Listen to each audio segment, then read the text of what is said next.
hey, what does it look like played out in real life, like in actuality? Yeah, the SOPs, Right. right? To be able to create that. We have systems of date night. Like, I feel like you can say what the logistics kind of systems are. So yes, meetings for sure. We have a weekly date night.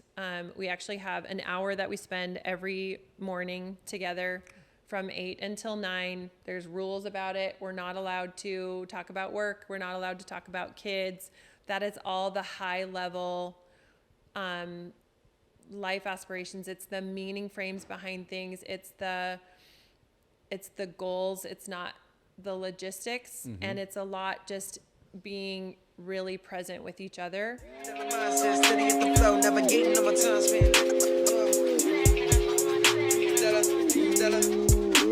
I got $1 billion mindset, steady as the flow, navigating on my time spent, letting niggas know. Right. So today, my guest is unlike any other person I've had on this show, and here's why. She and her husband are parenting and homeschooling 10 kids while simultaneously growing a nationwide wholesale business, running a real estate education program, operating a luxury home flipping business, purchasing and renovating boutique hotels in Puerto Rico, starting a fund to allow investors to work with them directly, and making time to travel the world and with her family, collecting the sort of memories, pictures, and experiences that most people only ever dream of. I met her when I was in Puerto Rico for a private hotel summit mastermind, where her husband was a headline speaker.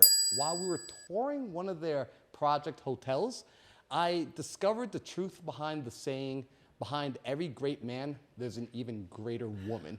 And we must have stood in that hotel, like in that hallway, talking for maybe over an hour. And during that short time, she blew my mind with the meticulous way she structures her family life, nurtures her marriage, and adapts for the growth of their business.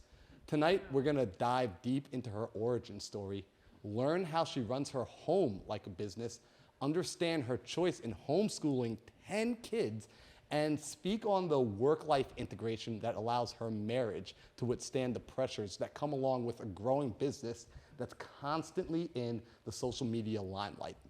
So with help from my live studio audience, put your hands together and welcome the Superwoman herself, Annmarie Norton. Thank you. So, Annmarie, thank you so much for being here tonight. I appreciate it. I know how tight your schedule is, and I really do appreciate you being here. Yeah, no, it's super fun. I'm super happy to be here. Thanks for having me. Awesome. So we're going to jump right into it, and I want to start the conversation off by bringing something up. When we were in Puerto Rico, you mentioned that in the beginning of your life, you came from what most people would consider a upper class lifestyle, and that the life that you live right now wasn't necessarily on your radar. And it's interesting because social media lets people take a bit of a sneak peek at your guys' life, and it's what a lot of people aspire for, and yet that wasn't what you originally were going for. So bring me back to a younger Annmarie and tell me, like, what was she looking for in life? Yeah, I think the normal thing about being a teenager is that whatever is on the other side of the fence, you know, the grass is always greener on the other side of the fence. And so I had the opportunity to go to an international school and have kind of a more European experience. It was a British international school, but there was a lot of really wealthy people that were at that school. And I think I saw some of the, you know, non-authentic versions of wealth, and it really caused me to just kind of rebel from being wealthy at all. And it was kind of something I was trying to get away from when I was, you know, trying to decide who I wanted to spend my life with. And so when Jerry and I first started dating, he was like, I want to be a chiropractor. I'm totally going to do the 9 to 5. And like, I didn't know anything that I know now about personality profiling. And he was totally baiting and switching. He just thought that was like the right thing to say. And so it kind of triggered us even more. I just associated wealth with people who were using the things that they had earned in their life to also earn an ego and be able to earn their worth through the things that they had acquired. And it didn't feel honest to me, and I didn't know how to label it as a teen. But I think that that's been a beautiful blessing, actually, to have had that kind of context, to then be able to try to discern within myself, within our family, how can we have wealth and not use that wealth to define us, not use it to try to earn our worth, to really hold on to the value that everyone is created equal, and we all do things to create different experiences in our life. So wealth is not a bad thing, but it's just how you're using it to define you. That is really where I was having just the, discontentment over that. So. Yeah, I love that, right? Because like you said, the grass always seems greener on the other side. So wanting to go with something separate. And so when you and Jerry first got together, like you mentioned, it seemed like the aspirations weren't necessarily to do what he's doing now, what y'all have created. No. And I thought it was so interesting when you said that was actually an attraction point for you. Like, oh, this guy wants to be a normal guy, like just 9 to 5. We'll cruise on that. And then as that relationship started to blossom, where did it go?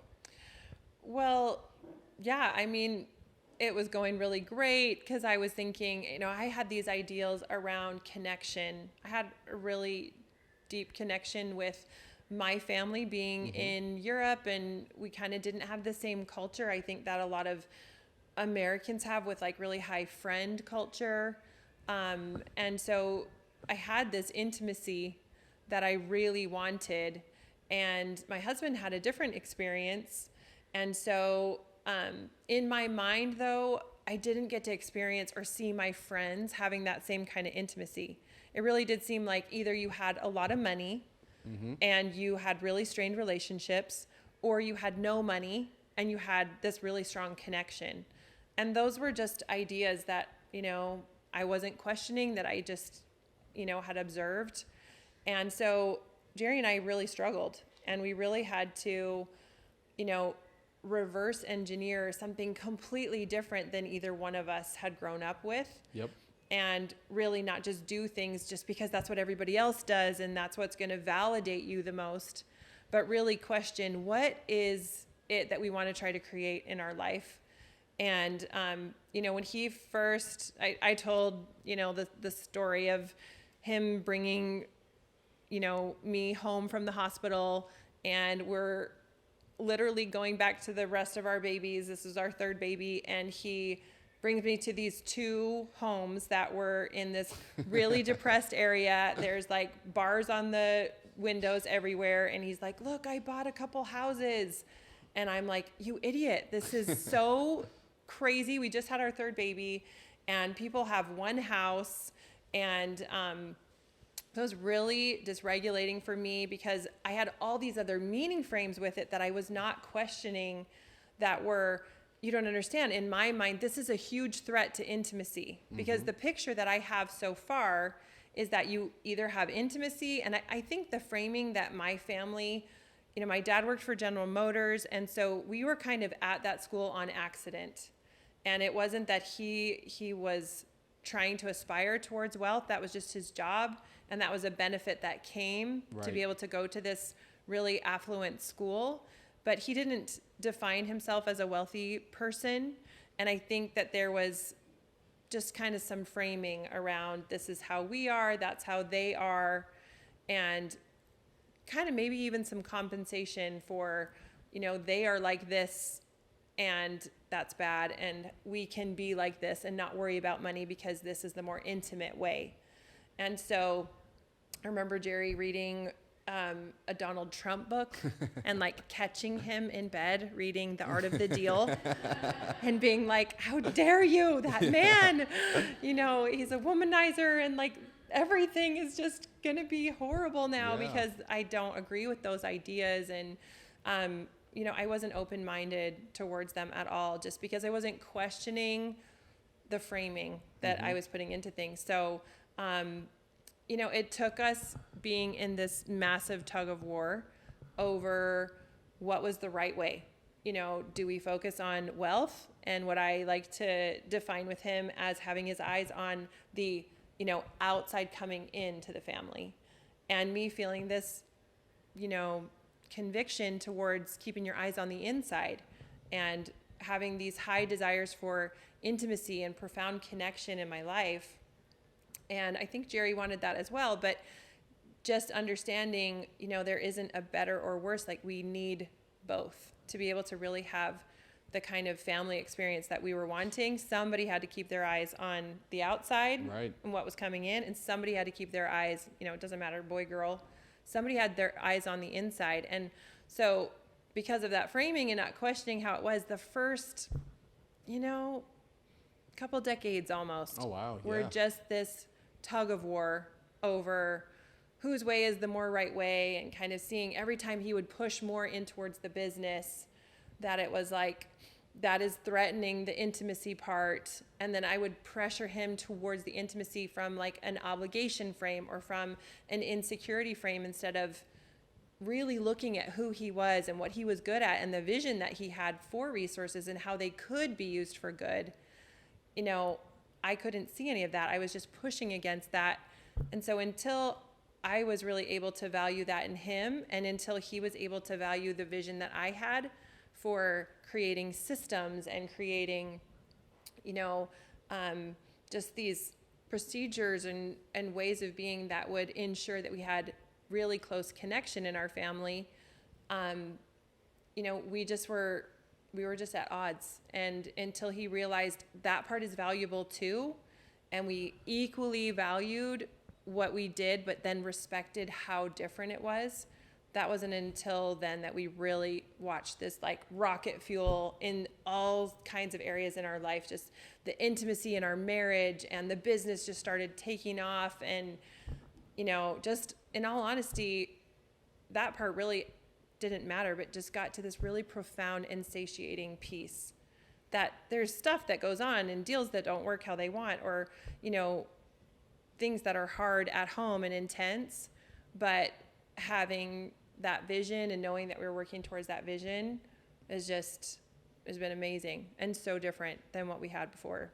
And I love that, because you mentioned that with your family, you had taken on a role of essentially looking at yourself as the CEO of, I believe you called it Norton Family Inc. or Yes, Norton Inc. Norton Inc. And I love that approach where you recognize, okay, Jerry, you go ahead and you fight the world. You tackle the outside. I'll take care of the inside. And it sounds like it was friction in the beginning. What helped overcome that friction? Because there's a lot of times people come to me and we're having conversations, and it's a couple. Yep.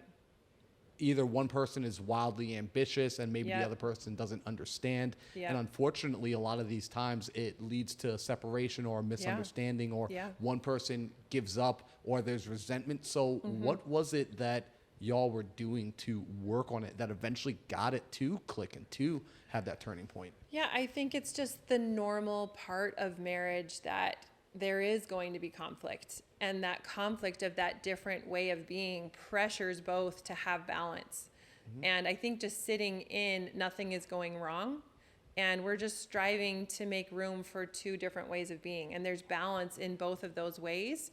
And I think in some of the ways Jerry and I are actually really similar, and we both are high drive, really motivated people and doers. And so what I found, and I think before we even realized the synergy that we could have, like maybe part of the kind of tug of war that we had was, him trying to show this way, this is the best way. Watch, I'm going to show you, I'm going to make all this money, and then I'm going to be right. And I'm like, oh no, it's my way. I'm going to show you, and we're going to have systems like you wouldn't believe. And we're going to have these amazing, vacations and traditions, and we're going to be educated, and we're going to learn together. And then you're going to see like what I'm doing.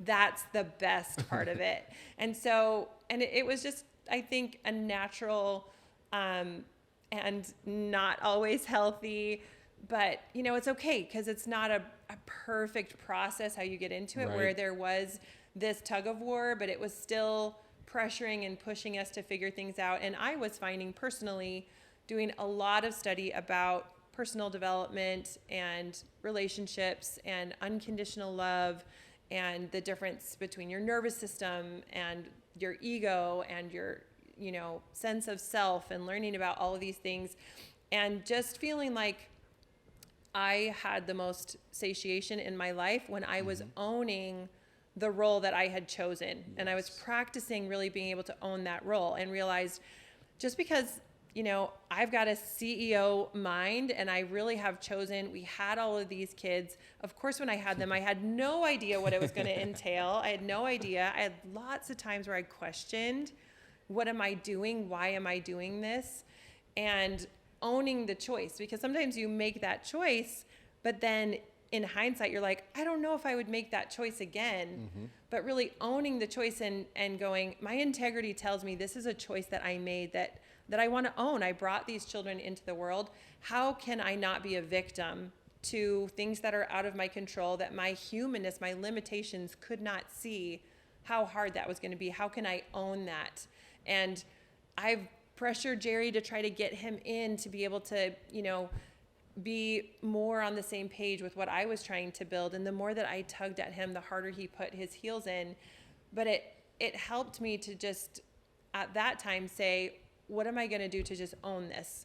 And I can create a business right within what we're doing. And what are the systems that we need to set up, just like inside the business, as I'm watching him or as I'm still counseling with him, in our pillow talk, and he's structuring things that I'm thinking, what are those things can I bring home so that I'm not a victim to piles of laundry, so that if we want to put all 6 of our kids in an RV and travel the country for 9 months and sell our home, that we can do that and logistics will not take over, that we can live in between 2 places and homeschool, and it not be, me feeling like I'm a slave to meals and logistics or tutoring, with the kids. But instead of being the facilitator of everything, how can I be an orchestrator? And even though we have 10 kids, it was like a fun, not always fun. It was an invigorating, I'm like, that's the wrong word. Just this invigorating, opportunity to just figure stuff out. Right. And not be a victim to, no matter how intense the situation was. And don't tell me no, even if we've got 10 kids, then I love these babies, but they're not going to hold any of us within the family back from creating the experience that you want. And then when you have that kind of mindset, and me fostering that mindset, it trickled over to Jerry, and Jerry was having that mindset also and learning that within his business, and within just the trials that come with trying to build something, anything, that then we started to see, the business and family, it's really similar skill sets. It's really similar principles to be able to build a successful business, successful marriage, successful, family experience. It's just hard sometimes to translate some of those. I really do think the relationship parts are harder, like what Pace was saying today.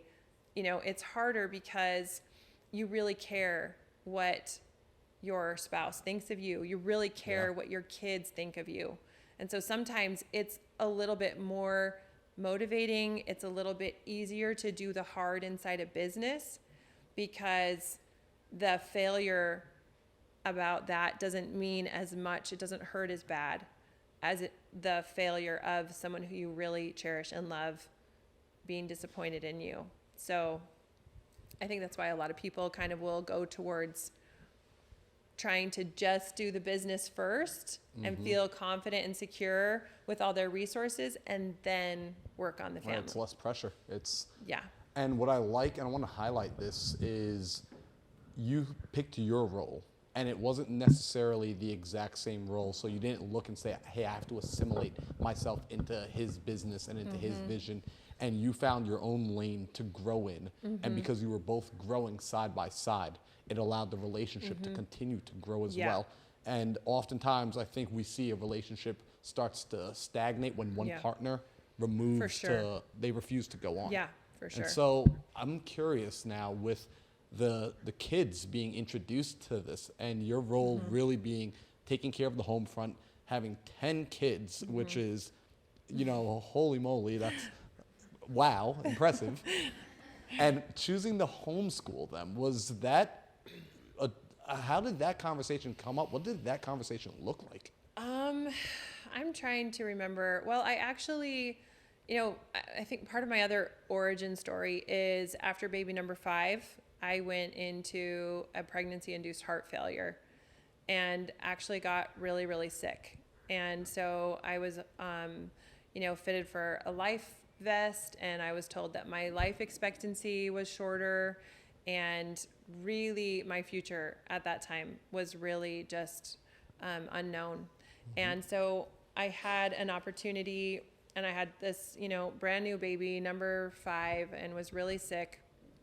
And it was me who brought it to Jerry and just, started to, and I feel like I talk about this a lot, and it maybe is because of this experience that I had being 27 years old and sitting in, the cardiologist's office with all of these like 80 and 90-year-olds, and just kind of feeling in the room the context that they were feeling in their life, and struggling and thinking, why me? At the same time as this acceptance of, this is the place that I'm in. And so if I'm on my deathbed and I have 5 minutes left to live, like, what are the experiences that I wish I would have had that I'm feeling like I need to squeeze in real quick? And it's given me a different context, I think, for my life, to have this urgency that, after I had talked to the doctor and things were just really not looking good, that is when I was just like, I don't know how much time I have, which is true for all of us. Right. We don't know. I had this chronic progressive thing that was going on, which is all healed 100% by the way now. But this context at the time of mortality is real, and our lives end at some point. And so what is it that I want to experience in my life? And I think it begun for me as a high achiever too. It helped me to start to feel the difference between doing things for the sake of proving myself and doing things just for experience sake. And the freedom that comes when you're just saying, these are the experiences I want to have with my babies. I don't know how long I'm going to have with them. And what do I want to create? And what do I want to teach them about? And how do I want to be able to, connect with them if I have less time? And so that's where the homeschooling thing came in.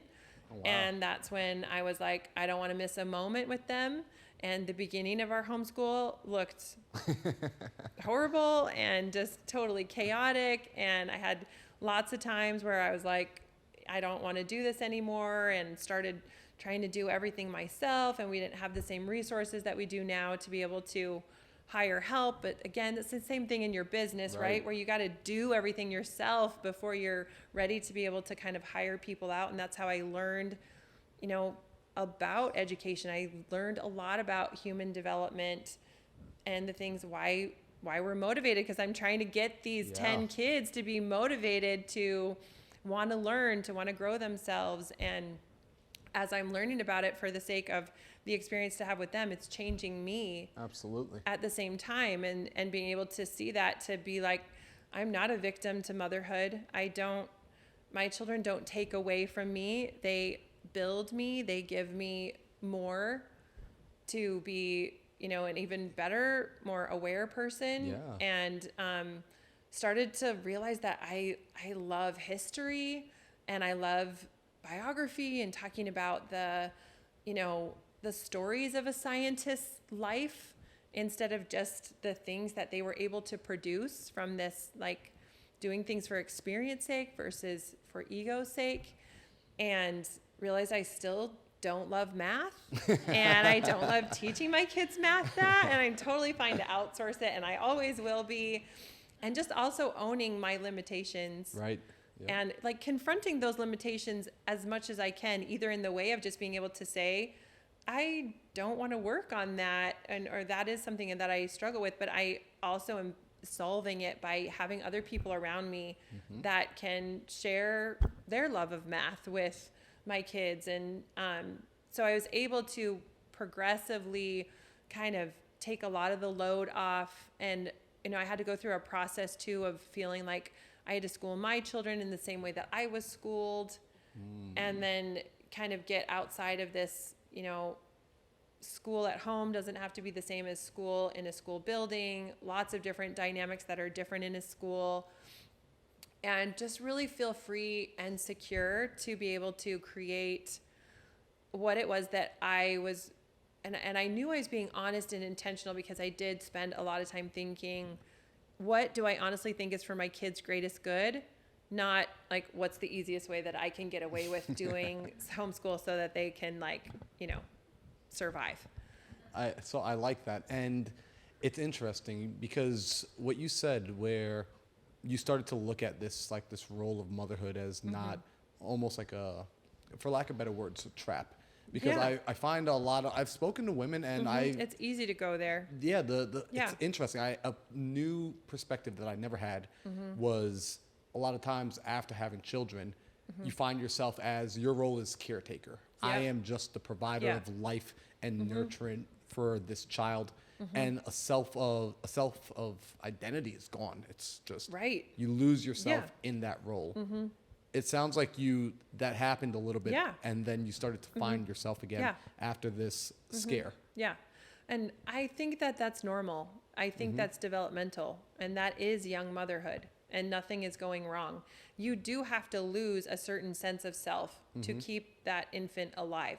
Your sense of needs for sleep need to be compromised to be able to keep that baby alive and feed them through the night. And your sense of self in not just doing whatever you want to be able to be keeping an eye on your toddler, but that the discipline that takes to set your own needs aside and to do what needs to be done, and kind of abate some of the impulses to just do what you want, but to do what needs to be done instead. That grows you.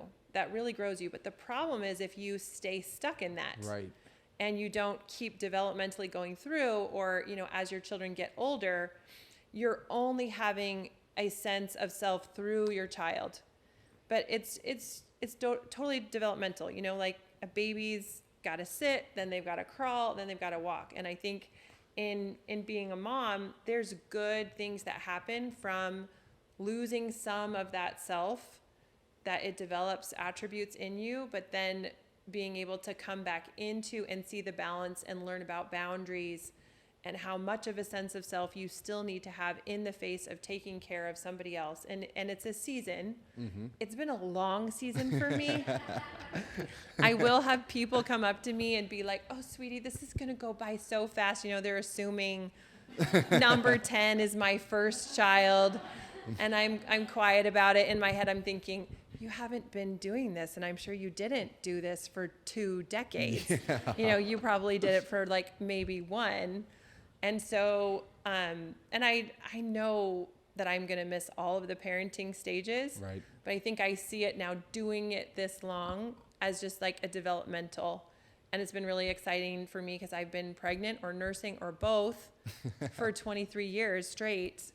And to be moving into a place where, you know, I kind of feel like just this experience has been this slingshot that's just kind of been pulling me back with, you know, so many experiences to just, you know, and so much context for myself too, to be able to testify to myself the meanings that have come into my life by the times when I have owned, when I haven't been a victim, when I've, you know, been honest with what is the most right thing versus just reflexively falling into a victim mindset, or reflexively falling into just doing things because it's what everybody else is doing, or it's because what other people think I should be doing, even what my husband thinks I should be doing, but having, or what my kids think I should be doing. That, you know, when your kid's saying to you, we should just have nothing but popsicles for breakfast, lunch, and dinner. And you're like, I have a self and you cannot like me right now. And I'm still going to make the most right decision for the greater good. Like that kind of skill and holding to that in your business when you're holding on to that vision, that's kind of some of that just like self-trust that you sleep really well at night, that you're not just wishy-washy to like whatever anybody else is pressuring you to do. And that there's lots of ways that you come into that skill set. It doesn't just have to be motherhood, but that's what it's done for me. And I think your ability to employ that skill and use it at home with the kids, with people that you like, where it could be easy to fold, where you're able to say, you know what, we're keeping a system in place. I think that transfers extremely well into business. Yeah. And so I'm curious to know, within the school system of the homeschool system, essentially you're now having your first graduate, or you just had your first graduate from homeschool. Couple now, actually. So how did they Number feel? 3. I'm curious, how did they feel about it? Because I know that's a big choice to make as a family, to go down that route. I'm sure not everybody always agrees with it. Yeah, How for did sure. the kids feel about it, you know, with that decision to do the homeschool life and to essentially choose? It's not as normal as a life. And with social media, I'm sure they're able to look out, see what other kids are doing, and maybe they feel a sense of, you know, why are we not doing what everyone else is doing? They have for sure. And my oldest, I don't know that I could technically consider him to be graduated from our homeschool. My second and my third have graduated. It's a different kind of context too. We don't really even have a graduation because the mindset in the family is you learn for the rest of your life. So we're not graduating from anything. This is just normal. So we don't even necessarily make a big, you know, hoopla over something's done because education is just all the time. It's with everything that we do. But my oldest definitely in my younger years of homeschooling and not really understanding, you know, how to value other people's ways of being. My oldest had a really different personality, and he's a boy. Well, he's pretty much his dad.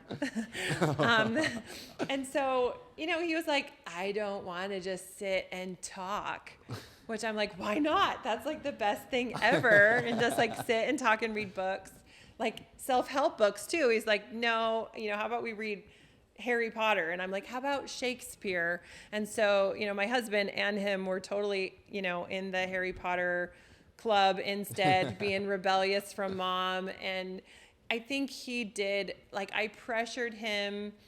I didn't understand that one of the values in homeschooling was that I could let him, you know, charge his superpower and accept him for who he was and what his superpowers were. You know, still pressure his limitations because that's, I think, a kind thing for parents to do. Absolutely. But I didn't know, too, how to integrate as much social as what he wanted. And so he wanted to go to public school, and we let him go to public school. And he still feels like his public school experience that he had was the best thing for him. And I do feel like, you know, every parent, and we even had a period of time where we had our kids in a private school. One of my sons was sick. And it just was the right thing at the right time, that I don't think it's so much about homeschooling is the right way or not the right way, but just reverse engineering again with what is the kind of experience that I want to have with my family around education. Right. What do I think is for the greatest good? And for some people, that's going to be public school. For some people, that's going to be charter school. I think, or we did private school for a little while. I struggled with the private school because they were emailing me for cupcakes for all, you know, 7 of them at the time. And I was like, this is not the experience in life that I'm striving to have. And all the homework too, they were gone all day. And then the homework that they had, I wanted to be able to structure our day in a different way so that we had time for other things too. And, you know, I still had that context from, you know, being sick. And so, but for all my other kids so far, they have loved it, and they're like, we want to homeschool our kids as well. Oh, wow. We love the freedom. And so I think every kid's different. And of course, that's going to make a difference with their spouses. And I really don't feel like there's, you know, one specific right way. I think it's more just about going inward and really being honest with, I do have a skill set and a personality towards consistency and structure and, being able to figure things out. And some people, they don't really thrive that way. They don't love that. And so that really might not be the best way for them to be able to connect. Yeah. And so I just had to really kind of try a few different things out. You asked, we're talking also about like curriculum. We've gone through all sorts of online versions and eclectic versions and, programs that we were trying to follow to a T. And I don't think that it's so much about arriving at the right place as it is the learning that happens while you're trying to figure it out. Right. It sounds like you stayed fluid, you stayed flexible, and you felt out each kid. Yeah. And this is something that I was so curious. 10 kids, a lot of personalities, a lot of different people. Did you all ever run into the place where it's like some feel like they're not getting enough attention, others feel like they are getting, I think of the scene from Cheaper by the Dozen where, he's like getting like 10 seconds with them and then, all right, next one. Yeah. Yeah. No, definitely. We have those conversations all the time. The same with them that I'm sharing with you that I've had to go through of what are you going to do with the parts of your life that you don't have control over? The only way that you could have life is being conceived in the very moment that you were conceived, to the parents that were the very age that they were in the country that they were. You don't have control over that part, that you were born into a family that has an entrepreneur dad, a hyper mom, and 9 siblings. And so you can make a meaning out of that you're a victim and that you don't get very much attention, or you can make a meaning out of that you have a unique context that lets you know that you're not the center of the universe. You get the opportunity to share, you get the opportunity to serve, you get the opportunity to be able to love on a bunch of people and have a party and like every day and be able to, live between multiple places. That can either be a blessing. And there's lots of people that look at our lifestyle and think, wow, that sounds so fun. And there's some very not romantic parts about living in between 2 places as well that my kids are very familiar with. That is a part of being born to an entrepreneur dad that cannot live in one place for more than a few years. So, we try to help them own their choice to be in our family still, really even helping the older kids, especially to understand, you're choosing to be here because your feet aren't walking anywhere else right now. What are you doing with choosing to be here because that's where you are right now? But then we also are cognizant of that. And so that is why we are working so hard to create the resources to be able to create systems that do give us specific experiences that have one-on-one time. So we have systems of interviews that we do, and I hate the term interview. Oh, wow. Maybe dates are better, but it is more intentional and directed, so that we're getting to talk one-on-one with everybody and just asking them questions about where they're at, what they're working on. It's kind of a goal setting time that we do with everybody. Is there like a regular cadence to that? Is it like a once per week or once per month? On Sundays. Oh, wow. Mostly. That's cool. Yep. Yeah. And we'll rotate between 2 different days because it's too hard to do everybody in one day. There's not the evenings aren't long enough. So we've got that for like kind of one-on-one. Part of our homeschooling curriculum really is just helping them to set specific goals in like the 4 main different areas of their social, emotional, physical, and academic. And so we help them set goals and talk to them about what they've been able to accomplish, the week before.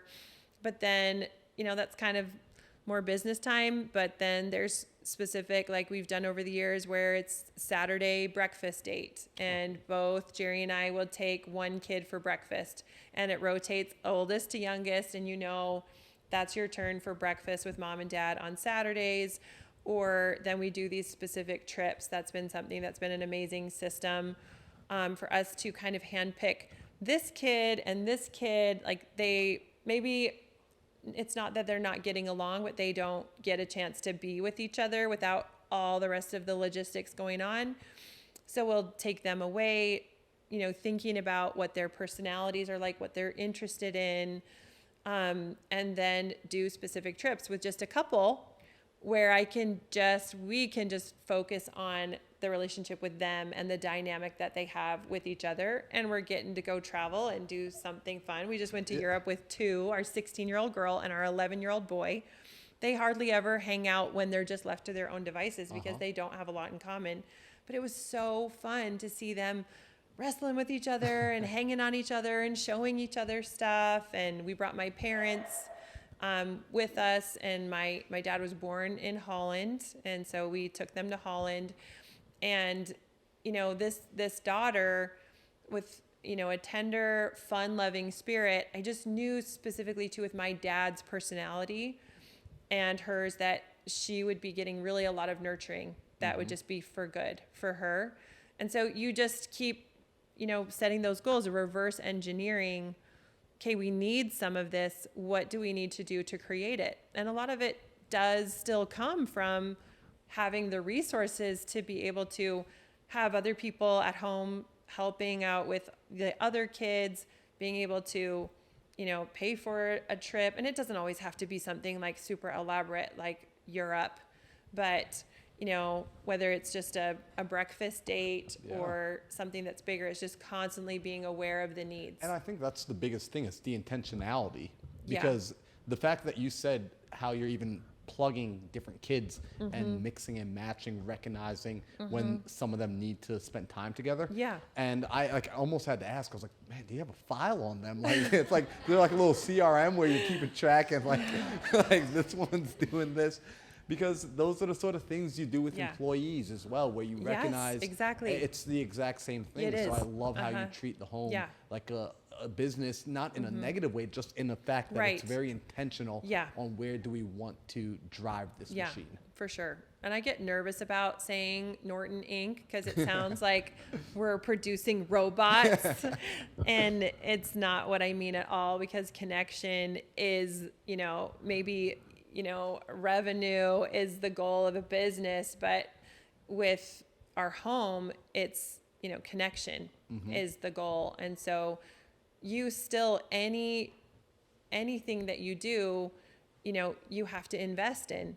And so if you're wanting those relationships, and the problem is you can't, how this works in your business. If you stop investing in an area, if you just stopped investing in marketing in your business, it would fail.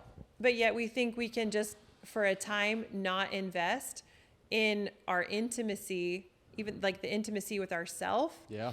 Or the intimacy with our family members, and think that it's going to keep going. And it doesn't. It can't. It's the same laws that apply in business.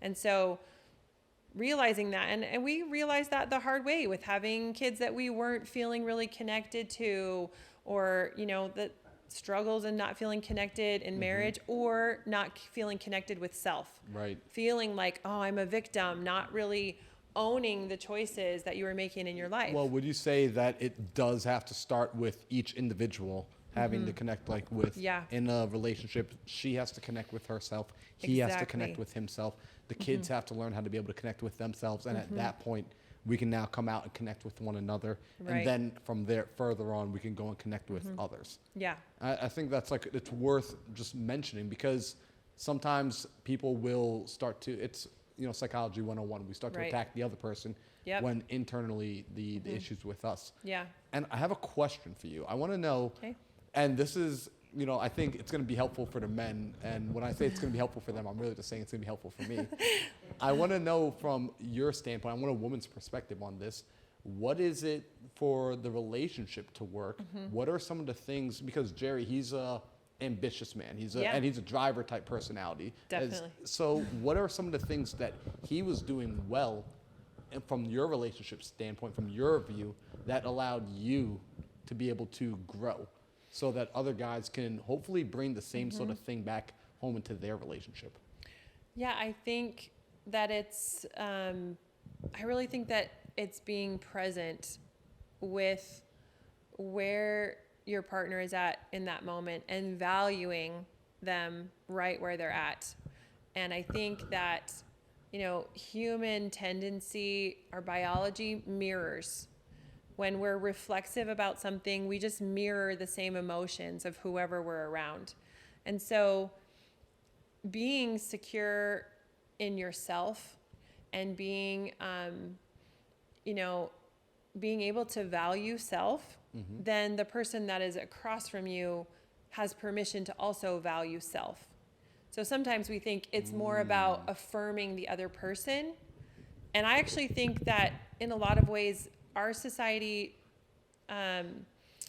model coddles each other because we're thinking the only way that we can, have support is by somebody else validating us. But then you're constantly doing everything to try to get validation from someone else, and you can't be your authentic self because it's not really about being yourself, it's about getting approval from someone else. So this is why the first step is personal intimacy and really owning and being able to be very secure in this is what is for the greatest good. And you cannot like me about this, but I really have integrity and I've thought this through. And I value and I'm owning what I'm choosing to do. So then the other person across from you is going to mirror and be like, wow, they're not being a victim about this. They are owning what they're choosing.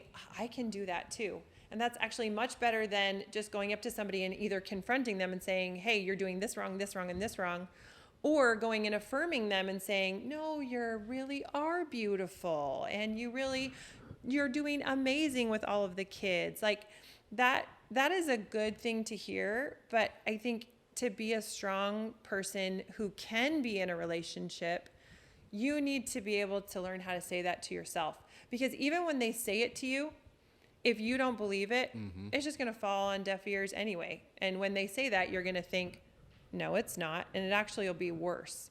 So it really is going inward and living in a way that you can say, this is the part of me that is beautiful, or this is a part of me that I don't love about myself, but that's okay. I have the capacity to be able to work on it and being kind with yourself, having empathy with yourself. Then your spouse has permission to do that with themselves. Right. So it really is staying in your own lane and just living life to the very best that you can. And then everybody around you is inspired by that. I love that answer, by the way. And, what I heard is essentially like the best thing men, even like it really is both sides. Yeah. Well, not men or women. No. But the best thing a person could do for the relationship is to be their most authentic self. Yeah. For the sake of it allows the other person to be their authentic self. Yeah. And what would you say for the people that are worried, like, well, if I'm my most authentic self, I don't think my partner is going to stick around. I don't think my partner will still continue to be there. Yeah, well, and when I say being your most authentic self, I don't mean, being a pushy, arrogant, selfish self. It's really confronting, making room for two ways of being. And their way of being also that is, different than yours. And so it's being able to have the security to hold on to your way of being and respect theirs at the same time.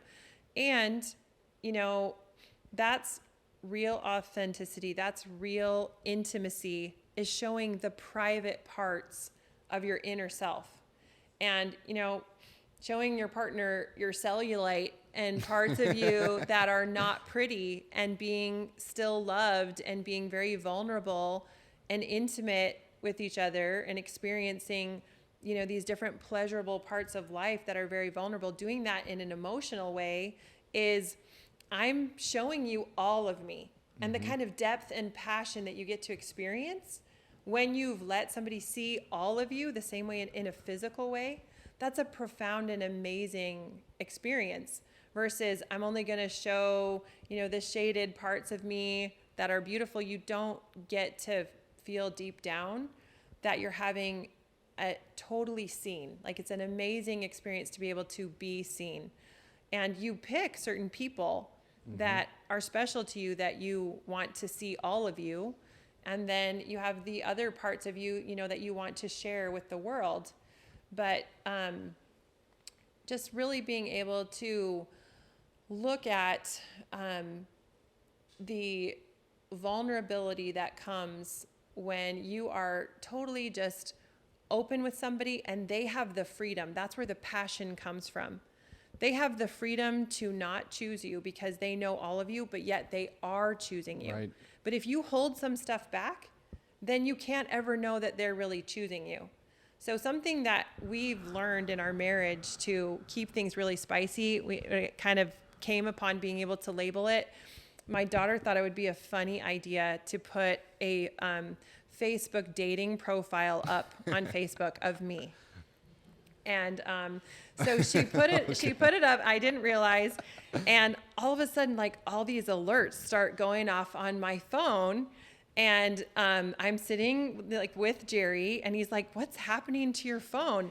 Well, it was all these like dating notifications that were coming up, and pictures of these different guys, and he's like, "What is going on here?" I'm like, "I don't know. I swear I had like nothing to do with this." And so he starts looking through these pictures of, guys that have liked me, and he's like, "Whoa, he's really built, and that guy looks like, he's a real catch." And so we're both kind of looking at this, and I'm kind of thinking in my head, whoa, like, I've got choices here. I'm not stuck with this guy. And I think he's thinking the same thing, like, oh, shoot, she's got choices. And it's really easy to fall into a marriage from a long time, or we've built a life together, we've got a bunch of kids, and then the passion goes away because you're feeling like I'm stuck with them. Get comfortable. Right. So when we bring this context into our marriage of, I'm choosing you, I clearly can choose somebody else, but I'm on purpose choosing you, and I know you really well. Like I don't only know the good parts of you. Like he was joking with my daughter because he's like, "How come you didn't put a picture of all 10 kids in there?" They wouldn't be the same if they knew how many kids you had. But just we want to keep things safe, and we want to, just be able to say, I just trust you no matter what. And I understand that we like the safety of that, but I don't think that that's what builds the long-term passion. Same way as in a business. Right. You never have any guarantees. You have to know that you're always making choices. Your business is always changing, and things could happen where, it goes bad if you're not continually investing. And it has to be that way for a relationship to last, especially with something as intense as 10 kids, where it's really easy to be like, let's just go into safety mode because we've got enough other things that are going on. That kind of keeping that context alive of, no, I will keep growing myself. I'll keep changing myself and keep presenting to you my real self, and knowing that you could choose something else. And if you did, it would be sad, but I'm also a strong enough person that I need to be my own self, and I would find somebody else that I could share my life with. Not in a way that's like, I want to threaten you, but just I have a sense of self. I have self-love, and, for me to be a good partner to you, even to be fair to you, I have to live that way so that you have permission to live that way too. Right. So that you can be your true self and your true best self. Yeah. And, I love, because it's not, we often hear, "You're my other half." And when you're talking, I'm hearing, "No, I'm a whole and you're a whole, and we're two wholes choosing to come together." Yes. I don't love that puzzle analogy. Right. I don't love that I'm a broken and you're going to fix me. Right. And no, that's not a very passionate context when you think, "Oh, this is my lover who fixes me." So let me ask this. In business, typically with our partners, we will meet quarterly, and we'll have these quarterly check-ins. We'll meet annually. We'll have these annual check-ins. In an amazing partnership, there's a conversation about what the end would look like if it ever had to happen. Is that something that you two do as a couple to have? Do you create a cadence for, hey, we're going to have these sort of check-ins that are outside of the norm for us to really go deep and reevaluate where our relationship is? Yeah, well, tell me more about what you mean with like where it's at with staying together, or just with like what our goals are with what we're trying to build. Both, just for the sake of, growing and just having those conversations. I want to understand, because I think there are people that are listening and they're wondering, hey, what does it look like played out in real life, like in actuality? Yeah, the SOPs, right? To be able to create that. We have systems of, date night, But not only, like, I feel like you can say what the logistics kind of systems are. So yes, meetings for sure. We have a weekly date night. We actually have an hour that we spend every morning together from 8 until 9. There's rules about it. We're not allowed to talk about work. We're not allowed to talk about kids. That is all the high level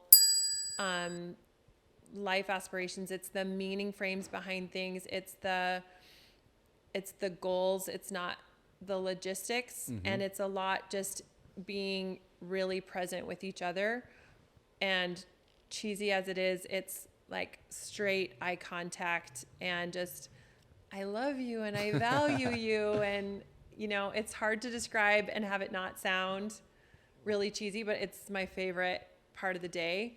And that's our center too, to know, like, we've got a bunch of stuff that we need to do, but that's the beautiful thing about being in partnership with somebody else. There are mundane drudgery kinds of things that you have to do, but the pleasure and companionship that comes with a lover it makes so much of it worthwhile in all the hard things that you're doing. So keeping that part of, like, there's pleasure in my life, this playful, flirty, just present, you know, passionate, like, we're like cheesy little teenagers. Does that fall under your, because I saw you made a post about compartmentalization and getting to be present when you're present and really having that time of, hey, 8 to 9, it's you and I. Exactly. And then after that, go tackle the world. Go do whatever you need to do. We're The good. different We're times taken of the care day. of. Yeah.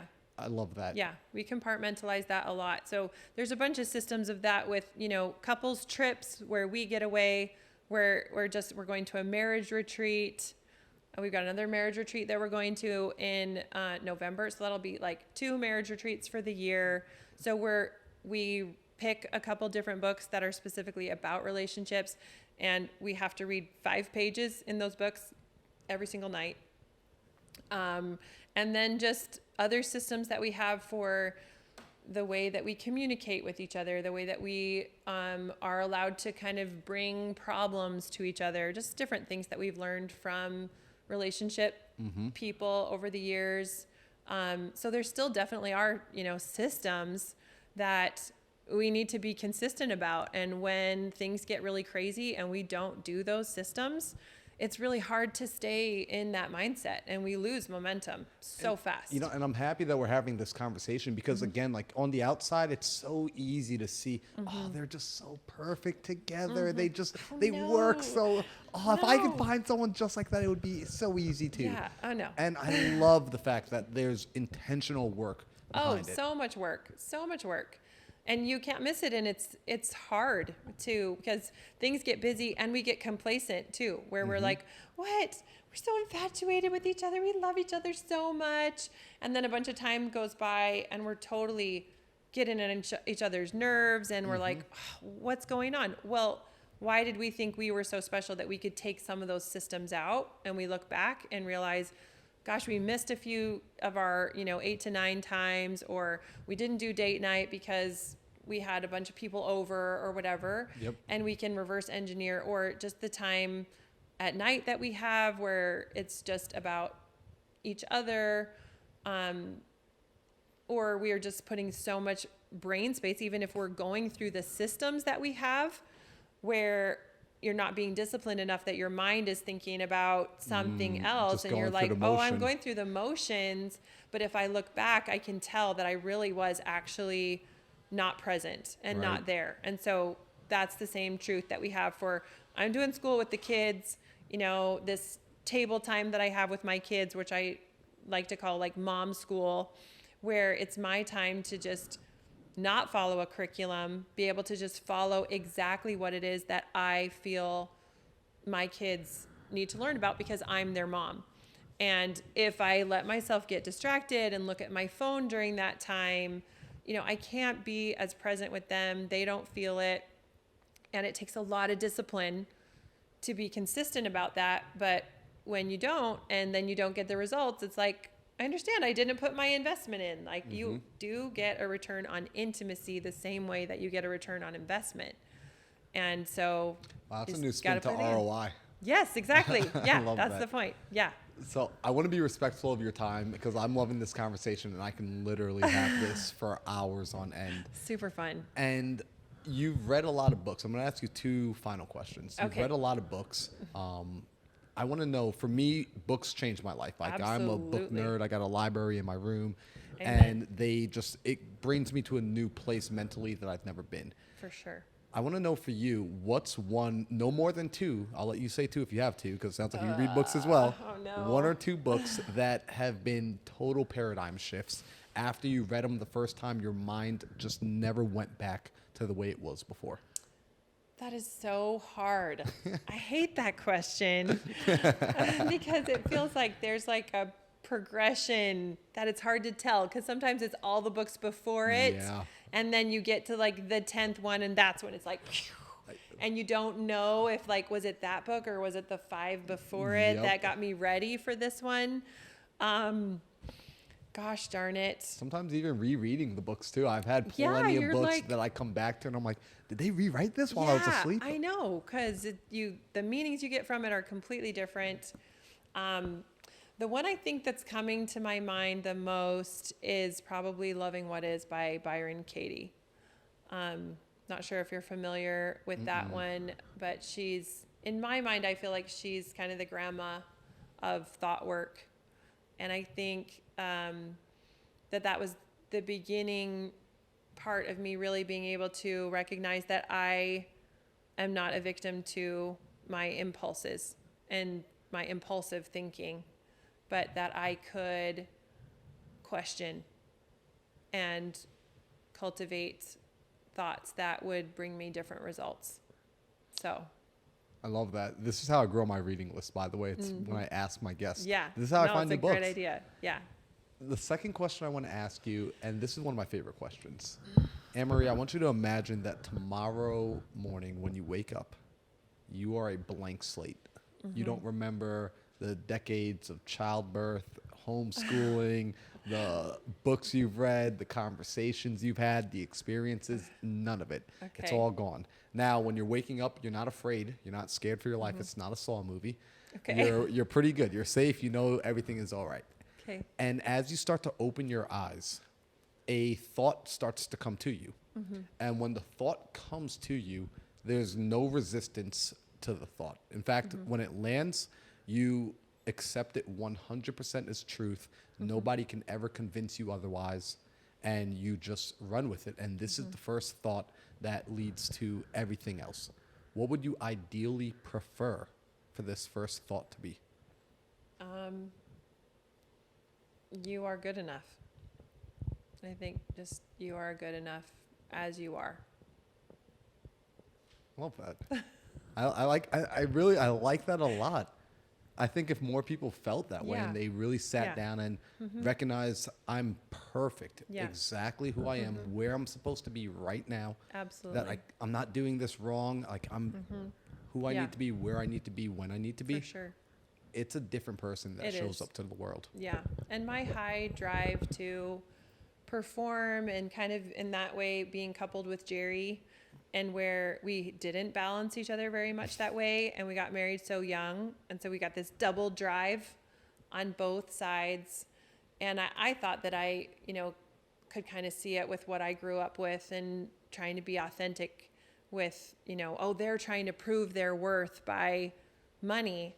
Well, I was trying to prove my worth by connection and being the right mom, still doing the right thing. It was still trying to do the human thing of creating a hierarchy of people being better or worse, just like dogs do or chickens in their pecking order. Yeah. But really being an evolved human to actually believe that all people are created equal. It does mean that we're going to make different choices to have a different experience, but those things that you do are not what give you worth.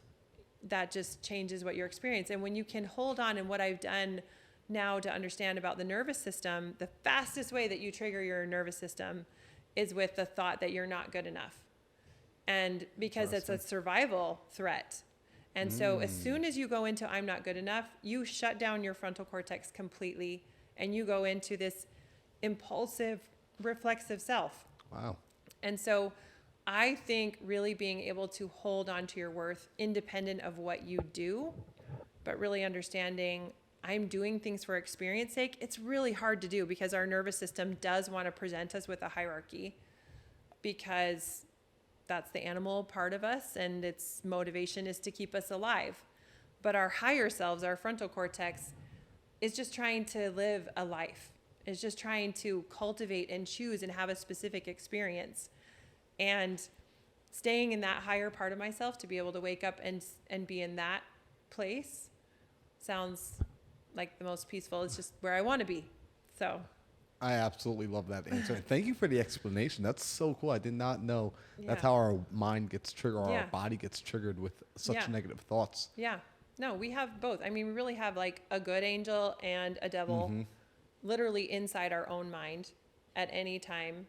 And it's good because that context and that pressure, you know, to choose between, am I going to make this mean that I'm not good enough, or am I going to on purpose cultivate something, is what grows us up. So it's fine.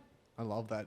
So I want to know, for the people that have been listening now, for people that are viewing online and they're like, oh my gosh, I love Annmarie. She's awesome. Like, I want to connect with her. I have no idea how she like maintains sanity with 10 kids and Sometimes then she's still able to work and grow herself, and they want to connect with you. What's the best way for people to connect with you? How should they reach out? How should they connect? Where should they go? Good question. I am working on that. I'm actually working on a bunch of content on YouTube. So if you look up Annmarie Norton, we've got a bunch of stuff lined up. We're getting ready to launch, so that's pretty exciting. And if you just find me a Growin' Norton on Instagram, there's going to be lots more coming out as these babies are getting bigger. And it's time for me to exercise a different part of myself, because it's been really fun to move into more of the professional side of me and see the way that's pressuring me in a totally different way than what I've been pressured so far. So yeah, just come find me there. Awesome. So I'm hearing no baby number 11, but No YouTube baby content number 11. coming soon. Yes. Awesome. Yes, So YouTube content. guys, I'll make sure that her social media content is down in the show notes below. Connect with her, plug in with her. Yes, And if you I'd got love value that. from this, I want you to go ahead and tag us on social media, tag us on Instagram, tag us on Facebook, and let us know what you thought about this episode. Yeah, I would Annmarie, love thank that. you so much for being you're here. so welcome. This has been so fun. Thank you so much. So fun. And now we have a live studio audience, which I think they might have one or two questions, because I see Dustin's hand going up. He's like ready. Yeah, I got $1 billion mindset steady.